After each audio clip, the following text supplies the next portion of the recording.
Je me suis longtemps demandé pourquoi, malgré tout ce que je faisais pour être heureuse, c'est-à-dire perdre du poids, manger sainement, me mettre dans des projets, aller voir mes amis, réserver des vacances, voilà, tout ce que je faisais pour être heureuse me rendait heureuse évidemment au quotidien, mais quand je me retrouvais toute seule, j'avais toujours ce vide intérieur, j'arrivais pas à savoir pourquoi toutes ces choses que je faisais ne remplissaient pas ce vide intérieur. Vu de l'extérieur, j'avais tout pour être heureuse, mais à l'intérieur de moi, je sentais bien qu'il y avait quelque chose qui clochait. Bonjour à tous! Aujourd'hui, on continue encore sur la série de la gestion des émotions. Et avant d'aller plus loin, comme d'habitude, si t'aimes bien ce genre de vidéo, n'hésite pas à la liker. Ça me permet de savoir si c'est un contenu que vous aimez bien. Et je suis aussi en train de bosser sur plein d'autres types de contenus sur tous ces sujets-là, sur toutes ces questions de vide intérieur, de rapport à soi-même, de gestion des émotions. Donc si c'est un sujet qui vous intéresse, j'ai créé un site juste pour que vous puissiez mettre votre adresse mail et comme ça vous serez tenu au courant en avant-première. Non mais l'idée c'est que je puisse vous tenir au courant de ce qui se passe et de ce que je mets en place. Voilà, comme ça vous aurez les infos dès qu'il y a du nouveau. Donc ça concerne qui ? Ça concerne les personnes qui ont l'impression de ne pas réussir à gérer leurs émotions, qui ont l'impression d'avoir des réactions disproportionnées par rapport à ce qui se passe réellement, qui ressentent ce vide intérieur dont je parle à chaque fois et qui ont envie du coup d'aller vers un travail intérieur. J'ai trop hâte d'explorer davantage tout ça avec vous. Et en attendant, c'est parti pour une nouvelle vidéo. Donc comme je disais en intro, d'un point de vue extérieur, souvent on a l'impression qu'on a tout pour être heureux. On a mis en place plein de choses pour ça.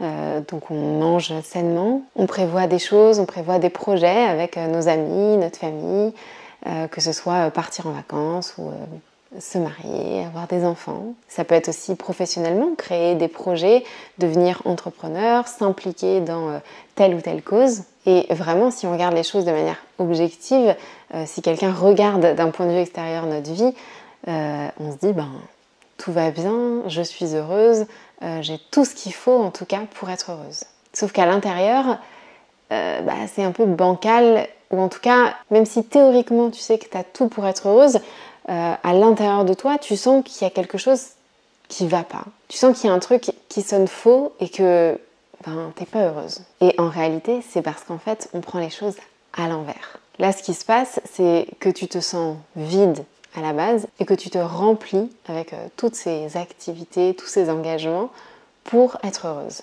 Tu te remplis en faisant et finalement, toutes les actions que tu mets en place, elles sont motivées par le manque et non par l'inspiration. Je vous vois, je tutoie, j'arrive pas à choisir. Des fois, ça me paraît plus naturel d'utiliser tout. Quoi ? Tout ? Des fois, ça me paraît plus naturel d'utiliser tu et des fois, ça me paraît plus naturel d'utiliser vous. Mais dans tous les cas, c'est la même chose. C'est vous qui regardez cette vidéo. Bref, quand on pense à ces deux notions, je pense qu'on perçoit quelle est la différence entre les deux. Mais là, je voulais, dans cette vidéo, vraiment faire le point sur quelle est la différence entre être motivé par le manque et être motivé par l'inspiration. Quand on est motivé par le manque, on va chercher des choses extérieures pour se remplir. Quand on est motivé par le manque, on sent qu'il nous manque quelque chose, qu'on n'est pas complet, qu'on n'est pas nous-mêmes, qu'il nous manque quelque chose en fait pour être nous-mêmes, pour être complet. Donc étant donné qu'on se sent vide, voilà, qu'on ressent ce manque, on va aller chercher à l'extérieur tout ce qui pourrait nous remplir, des choses qu'on aime bien, des choses qui nous attirent. On a l'impression que tout ça va nous remplir et ça va nous rendre enfin heureux. Et sauf qu'en général, ça fonctionne pas. Enfin si, ça fonctionne sur le moment, on est content, on est heureuse de faire toutes ces choses-là. Mais sur le long terme, ça fonctionne pas dans le sens où on ne se sent pas complète, on ne se sent pas heureuse.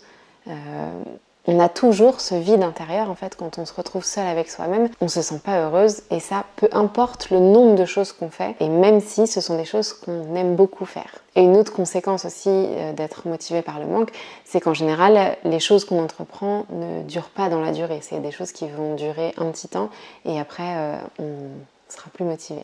Et typiquement, maigrir, c'est un très bon exemple. Se lancer dans une perte de poids, c'est un très bon exemple. Quand on est motivé par le manque, on va être dans une quête de perdre du poids parce qu'on a l'impression que ça va nous rendre heureuse. On ne se sent pas heureuse aujourd'hui et on se dit que maigrir va nous remplir, ça va enfin nous permettre d'être nous-mêmes pleinement, complètes. Ça va nous permettre d'oser être nous-mêmes. Sauf qu'en réalité, ce qu'on sent, c'est un vide intérieur. Et on ne remplit pas un vide intérieur avec des choses extérieures. Et typiquement, travailler sur son apparence, c'est un travail extérieur. Mais là, je parle de perte de poids, mais vraiment, ça concerne tous les autres aspects de notre vie. Comme je disais tout à l'heure, ça peut être autant personnel que professionnel. En fait, le souci, c'est qu'on ressent un vide intérieur et qu'on va aller chercher à l'extérieur pour remplir ce vide, pour remplir notre personne, avec cette impression en fait que tout ça va nous compléter. Sauf que comme toutes ces actions extérieures, en fait, elles sont extérieures, elles sont pas intérieures, ben ça remplit rien du tout.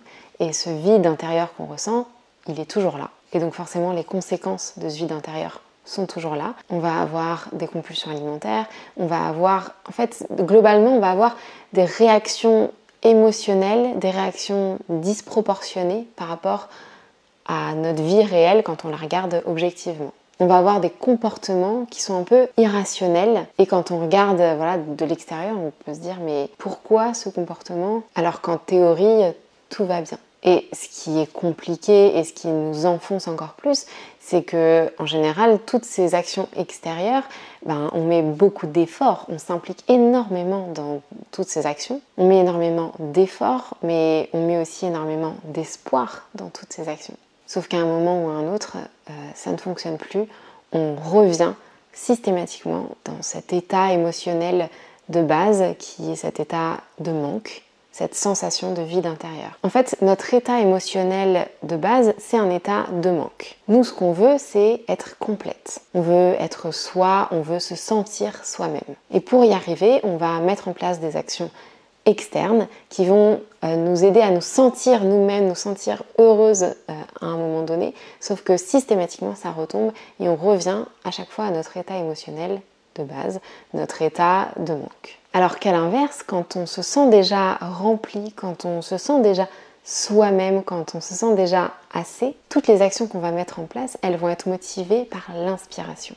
Et c'est valable, encore une fois, dans tous les aspects de notre vie, que ce soit pour perdre du poids ou pour mettre en place un projet personnel, professionnel, peu importe. Et la grande différence, c'est que finalement, tous ces projets, peu importe si on réussit à les mettre en place ou pas, peu importe si on va au bout ou pas, ça va pas changer la vision de qui on est, parce qu'en fait, on se sent déjà assez. Ce ne sont pas ces actions qu'on a envie de faire qui vont définir notre personne.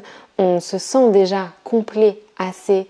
On se sent déjà soi-même et ce qu'on veut, c'est juste optimiser davantage notre vie, faire des choses qui nous intéressent, mais finalement, que ça fonctionne ou pas, on reste toujours la même personne. On se sent déjà nous-mêmes. On se sent déjà heureux et ça ne va jamais remettre en question notre valeur en tant que personne. Et bizarrement, en général, ça fonctionne mieux. Parce qu'en fait, c'est comme si on avait un confort de base et que, oui, je vais aller essayer tel truc, mais finalement, j'ai déjà ce confort-là. Je suis déjà assez et du coup, j'ai une énorme flexibilité, j'ai une capacité de lâcher prise qui est beaucoup plus grande parce que ce que je vais mettre en place, ce que je vais essayer, ça ne va pas changer ma valeur. Ma vie ne va pas dépendre de ce projet que j'ai voulu mettre en place. On va être plus flexible, le process va être beaucoup plus ludique, on va vraiment y aller avec curiosité parce qu'en réalité, ce qu'on veut, c'est optimiser en fait une situation avec laquelle on est déjà OK. Et bizarrement, ça va nous rendre plus persévérants, plus audacieux. On va moins procrastiner pour faire ces choses-là parce qu'en fait, on est déjà assez, on est déjà heureux. Et donc, on est davantage capable de lâcher prise, de patience. En fait, quand on est motivé par l'inspiration, on veut améliorer ses conditions de vie. Alors que quand on est motivé par le manque, on veut améliorer sa vie, sa personne tout entière. Quand on est motivé par le manque, toute notre vie dépend de ces actions qu'on veut mettre en place, alors que quand on est motivé par l'inspiration, on se sent déjà assez et on veut simplement améliorer nos conditions de vie. Ce qu'on fait, c'est juste travailler sur la façade, sur ce qui se voit à l'extérieur, mais on ne fait pas un travail intérieur. Donc, peu importe les actions qu'on met en place, systématiquement, on va revenir à cet état de base qui était un vide intérieur, simplement parce qu'en fait on n'a pas travaillé dessus. Et je pense que l'exemple de la perte de poids, il est vraiment parlant ici. On a l'impression que perdre du poids, ça va nous rendre heureux, sauf qu'en réalité, on ne fait absolument aucun travail intérieur. Le travail qu'on fait, il est sur l'extérieur. Et même si ça nous donne l'illusion pendant quelques jours, quelques semaines, que on est enfin devenu nous-mêmes, tant que le travail il n'a pas été sur nous-mêmes, sur notre personne, ben on va toujours ressentir ce vide intérieur quand on se retrouve toute seule. Et on va toujours avoir des compulsions alimentaires, on va toujours avoir des réactions disproportionnées vis-à-vis de tout ça. Donc je vous propose vraiment de vous poser la question, est-ce qu'au quotidien, dans les choses que vous entreprenez, vous êtes motivé par le manque ou motivé par l'inspiration ? Attention, l'idée c'est pas du tout de dire « Ah mais oui c'est vrai, je suis motivée par le manque, je suis bête, en fait il faut être motivé par l'inspiration. C'est bon, je suis motivée par l'inspiration, tout va bien aller maintenant. » Non, ça ne fonctionne pas comme ça. En fait, la question là, c'est juste d'observer, est-ce que je suis motivée par le manque? Est-ce que je suis motivée par l'inspiration? Être honnête envers soi-même pour savoir vers quoi se diriger en fait. Parce que si vous êtes motivé par le manque, vous saurez qu'en réalité, le travail à faire, il n'est pas extérieur, il est intérieur. C'est en faisant un travail intérieur qu'on va se sentir assez et qu'à ce moment-là, on sera capable d'accomplir des choses de manière pérenne et qui vont nous épanouir pour de vrai. Donc l'idée de cette vidéo, c'est vraiment pas du tout de dire « Ah non mais en fait vous êtes trompés, il faut être motivé par l'inspiration les gars. Allez, on va être motivé par l'inspiration. » Pas du tout. L'idée c'est vraiment de vous aider à comprendre où est-ce que vous vous situez et vous aider à comprendre les réactions que vous avez, que vous ne comprenez peut-être pas. Surtout quand vous avez l'impression d'avoir tout pour être heureux. D'ailleurs, si on ne se sent pas déjà assez aujourd'hui, est-ce que réellement on a tout pour être heureux? Voilà, je vous laisse me répondre en commentaire. En tout cas, je trouve ce sujet vraiment passionnant. Je fais tellement de liens avec l'alimentation intuitive. En fait, tout était déjà clair et je comprenais déjà pourquoi tout ça fonctionnait si bien avec l'alimentation intuitive. Mais là, ça ne fait que renforcer mes convictions. Et j'ai envie d'explorer le sujet encore plus. Donc comme je vous disais au début, si ces questions de vide intérieur, de remplir ce vide intérieur, de réactions émotionnelles disproportionnées vous intéressent, vous concernent surtout en fait au quotidien, je vais encore créer plein de contenus, que ce soit en vidéo ou autre. Je vous laisse... voilà, c'est encore en cours de création. Mais en tout cas, je suis en train de créer plein de trucs autour de ça. Donc si, comme je disais au début, si vous voulez être tenu au courant des informations dès que je les ai, mettez votre mail dans le site que je vais mettre en barre d'infos. Vous avez juste à mettre votre mail et quand il y aura des nouveautés, vous le saurez directement. Voilà, merci d'avoir regardé cette vidéo jusqu'au bout. Je vous dis à très vite pour la prochaine vidéo. Salut!